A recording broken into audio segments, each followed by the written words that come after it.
For 7 years we were entwined, 4 of them bound by marriage. Our life wasn't flawless, but it was ours.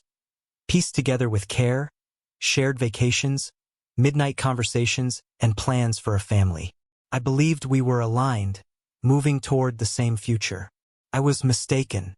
It began quietly.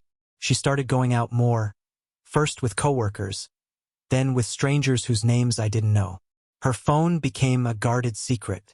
She'd smile at messages, tilting the screen away when I approached. I noticed, but I didn't want to be the suspicious spouse, the one who doubts.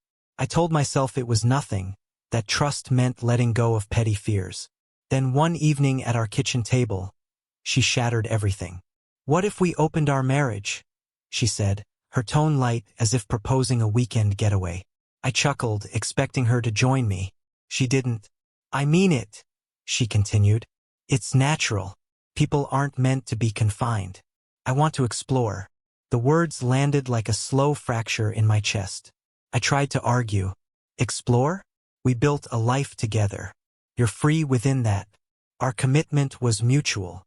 Her gaze flickered, guilt maybe, but also resolve. Then came the ultimatum. "If you can't handle it, we should end this." That night, sleep evaded me. Her words looped in my mind, drowning out memories of our years together. How could those moments mean so little to her? For 3 days, I kept silent, going through the motions at work, wearing a mask of normalcy.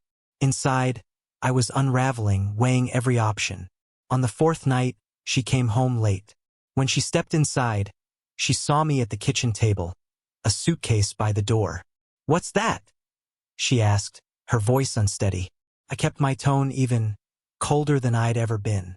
"You gave me 2 paths, share or divorce. I'm choosing a 3rd. I'm walking away. Not because you demanded it, but because I see you clearly now." Her expression shifted. Anger, confusion, perhaps a trace of fear. She hadn't expected this. She thought I'd cling, plead. "You don't mean that," she said, her voice breaking. "I do," I replied. "You want to be untethered. You are. The door's open. Take what's yours." Tears welled in her eyes, and for a fleeting moment, she resembled the woman I'd vowed to love.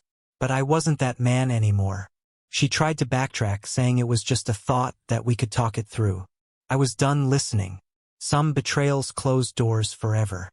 I stood, grabbed my keys, and walked out, leaving her in the home we'd built, surrounded by the wreckage of her choices. I didn't raise my voice. I didn't break down. I just left. 2 weeks later, the divorce was finalized. She tried reaching out afterward. Texts I ignored, calls I let fade.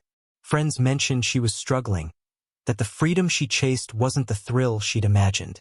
The open world she craved had left her adrift. I didn't wish her pain, but I didn't look back. Strength, I learned, isn't always in holding tight. It's in knowing when to release. In the months that followed, I rediscovered myself. I reconnected with friends, picked up hobbies I'd let slip, and took a solo trip I dreamed of for years. My life wasn't perfect, but it was mine again. Unshackled from her demands, I heard she didn't find what she was searching for. She dated, but nothing lasted. She tied her identity to our marriage, and when it collapsed, she was left grasping at shadows. The open relationship she wanted was a fleeting distraction, not a cure for the emptiness she felt. I didn't turn back, not out of spite, but because I understood something vital. Love doesn't demand you erase yourself. Real love honors boundaries, commitment, and mutual respect. She wanted to wander, to break free, but lost something irreplaceable in the process, me. And I learned the hardest truth wasn't leaving. It was recognizing that sometimes the only way to hold on to your worth is to reject a choice that strips it away. By refusing her terms, I reclaimed my life. For the first time in years, I could breathe.